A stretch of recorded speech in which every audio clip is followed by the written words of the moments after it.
What's going on, guys? Welcome back to the channel. For today's video, we're going to be checking out the Transformers 1 Deluxe class Sentinel Prime. Based on the upcoming animated movie, this is a pretty big retake on the character, and this time appears to be slightly more Transformers animated inspired. So as we check out the details, the head sculpt again appears to be incredibly close to what we have so far seen. Much like some of the previous characters, this is going to be a much younger take on Sentinel Prime, so it will be wicked to finally delve into the backstory of this guy. I am hoping that we definitely do see a way more deceptive side to him, maybe finally making that agreement with Megatron. I also think it's pretty sweet how this is a full-blown Cybertronian take on the character, so as we check out the details of the chest, that is looking sick. Some of those sharp angles are definitely giving me a direct throwback to how he does appear in the Transformers 3 movie. And to be fair, the sculpting and the painting throughout I think is looking sharp, even as we check out the leg design. Unlike Bumblebee, these have mostly been filled in and those panel lines are looking sweet. As we spin him around here to the back,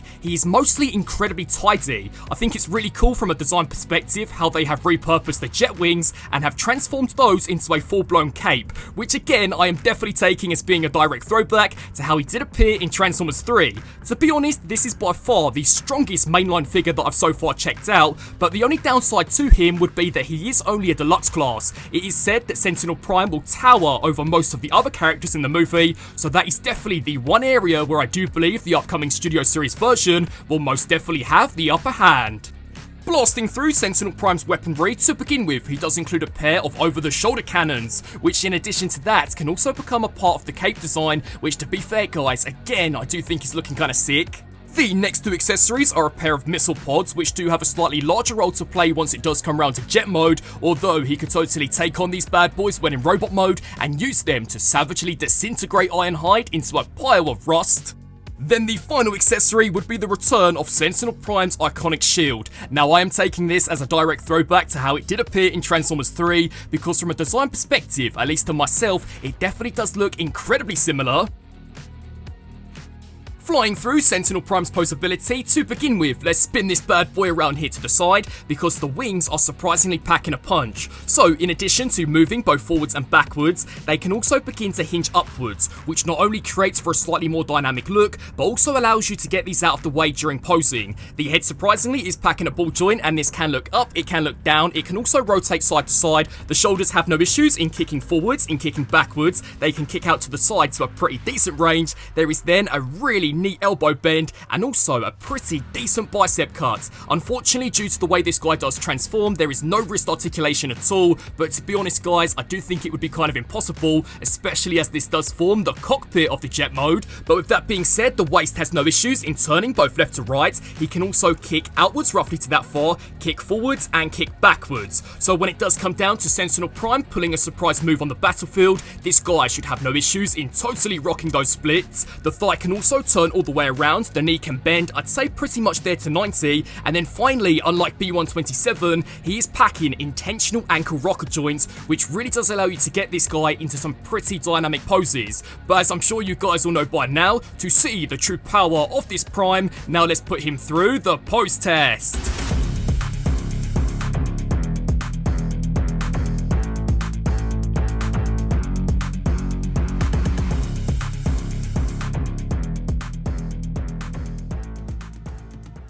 Cruising through some robot mode size comparisons, to begin with we are starting off big by whacking out the Studio Series Transformers 1 Deluxe Class Optimus Prime. Now unfortunately I don't think these two here scale too well at all. Judging by history, Sentinel Prime has always been a little bigger or if not the same size as Optimus Prime, but to be honest guys, I honestly wouldn't recommend to write this Deluxe Class off just yet, because for only being a mainline release, he is still an absolute banger to mess with, and we haven't even gotten around to the transformation nor the jet mode. Here is how he sizes up alongside the mainline Transformers 1 Bumblebee, who despite also being a really fun figure to mess with, I can say with absolute ease that given the option between the two, definitely jump on Sentinel Prime. For some general size comparisons, here we have the Transformers Cyberverse Deluxe Starscream, and I do find it funny that by far two of the best most recent Jetformers to be released are coming from the main line and not the Generations line. Whoever is working on these bad boys most definitely needs to make the jump over to both Legacy and Studio Series. Speaking of off the Generations line, here we have the Cyberverse Universe Windblade, the Studio Series Bumblebee movie Ironhide, and If Only He Knew What We Knew. Pulling out the big guns, here we have the original Transformers animated Sentinel Prime, which, as I mentioned previously, I definitely think is the inspiration behind this brand new Transformers 1 design. Although I am really hoping that they stick with the personality as seen in Transformers Dark of the Moon, because this Sentinel Prime was an absolute brute. Then finally, as no Transformers review is complete without the myth, the legend that is the Earthrise Optimus Prime. Soaring into this guy's transformation, this is really where I think he's packing some tricks which could almost be considered as being Studio Series worthy. So for the first step, we are going to come here to the forearm. We are going to begin making use out of this bicep joint and spinning this here inwards, just like that. We are then going to take a hold of the nose cone and begin to slide this here downwards. We can then make use out of the shoulder joint and begin to extend that there outwards. Again guys, now let's make sure to do the same for the opposite side. So begin spinning that forearm there inwards, take a hold of the nose cone and begin to slide that there all the way down, and then making use out of that shoulder joint, we are now going to recreate the iconic Ultra Magnus T-pose. Once that's complete, we can then begin to spin around here to the back of Sentinel Prime. We are now going to take a hold of the wing and begin to compress this here inwards, just like that. We can then take a hold of the very tip and begin to splay that there open. And again guys, now let's make sure to do the same for the opposite side. So snap that there into place, take a hold of the tip and begin to slide that there outwards. Then what you're going to do is take a hold of Sentinel Prime's jetpack and begin to slide this here downwards also. Now to be honest guys, I do think the jetpack does kind of get in the way of the transformation, so if you do find it getting annoying, honestly just slap it out of the way. Then for the next step, we are going to spin around here to the front of Sentinel Prime. We are now going to take a hold of both the head and the chest unit and begin to slide this here all of the way back, just like that. Then for the next step, we can take a hold of his shoulders and begin spinning these around until the front is now facing the back, because we are then going to make use out of this hinge joint and begin hinging these here all of the way up exactly like this. To be fair, I thought that was a pretty sweet piece of engineering. Again, we are now going to do the same for the opposite side. So begin to spin this around until the back is now facing the front. We can then make use out of this hinge joint and begin to hinge this here all of the way up exactly like this. We can then spin to what will become the front of the Cybertronian jet mode and make sure that all of this does very nicely snap into place, including the very tip. Make sure that you apply enough pressure so that that bad boy does also snap into place. Then what we can do is begin to spin down here to the base of Sentinel Prime. Now again, make sure that that jetpack is out of the way, because we are going to begin to spin the legs here inwards by making use out of the thigh joint, just like that. Then for the next step, we can take a hold of this component and begin to angle this here outwards all of the way. That will then make it so that we can take a hold of Sentinel Prime's foot and begin to slide it inside that hollow cavity. Now what I would recommend to do would be to take this jetpack and pretty much compress it here just like that, again just to get this baby out of the way, because now what we are going to do is make use out of both the hip and the knee joint and begin to compress this here all of the way up just like this. Once you reach to around about this point, you are then going to want to do exactly the same here for the opposite side. So take a hold of this panel, begin to extend that there open. We are now going to take the foot and slide this all of the way inside, and making use out of that knee bend and the hip joint, we are now going to begin to compress this here inwards. Once you reach to this point, here is where you are now going to spin back around to that jetpack and begin to extend this here upwards just like that. That should then hopefully allow for enough clearance for that tab there to slide into that slot. So snap that there into place, spin around here to this side, and again guys, make sure to do the same. So we are now going to proceed to directly combine this section here down the middle until this also does very nicely clip into place. Once that's complete, we can then make use out of these wing joints and begin straightening these here outwards. We are then going to take a hold of the jetpack and begin to compress this here downwards until eventually you are now left with something which should be looking exactly like this.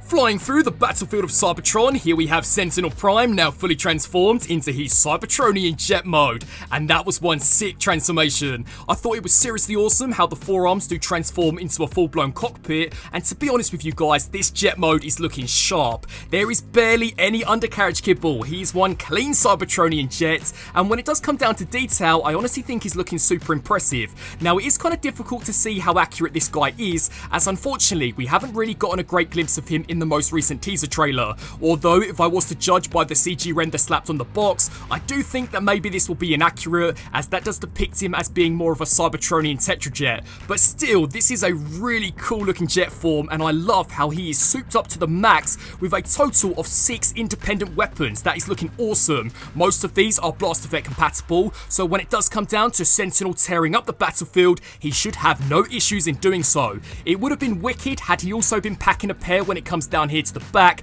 but instead you can totally slap on the Cybertronian shield, again to create for an even more alien look. So at the end of the day guys, I'm going to be honest, when it does come down to these Transformers 1 mainline figures, Sentinel Prime right now most definitely is reigning supreme.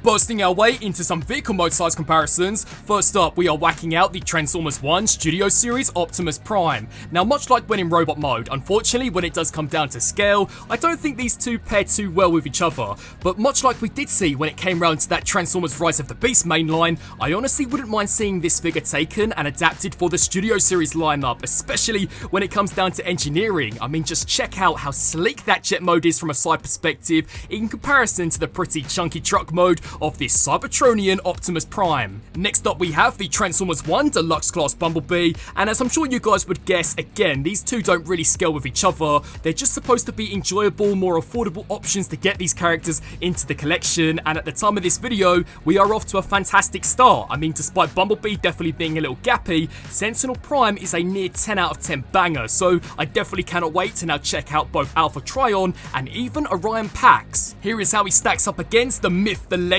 that is the Earthrise Optimus Prime, so definitely a pretty decent size for a deluxe class. For another mainline jet former, again we have the Transformers Cyberverse Deluxe Class Starscream, whose jet mode appears to be way closer to the CG render slapped on the box for Sentinel Prime in comparison to what we ended up with, so it will be interesting to see what alt mode this guy does end up having in the movie. And then finally we have a full-blown Generations jet former, that being the Legacy United Cyberverse Windblade, and I'm gonna go ahead and say it guys, again the mainline version is way cleaner in comparison to this actual Generations release. They weren't even able to hide the hands nor the forearms when it came round to Windblade, whereas all of that is completely concealed here with Sentinel Prime.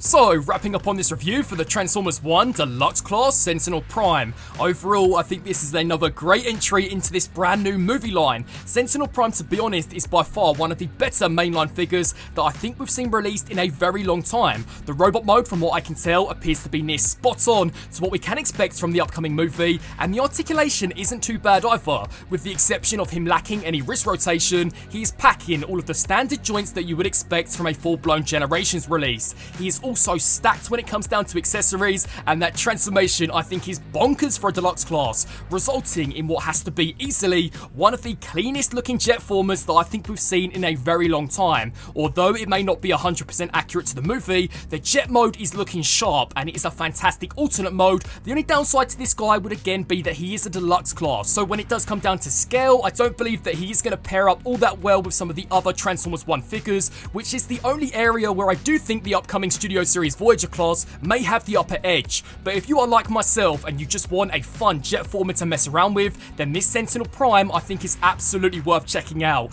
I would love to get your guys' thoughts on his design down in the comment section below. What do you guys think? I want to thank you all so much for watching, and until my next video, transform and roll out!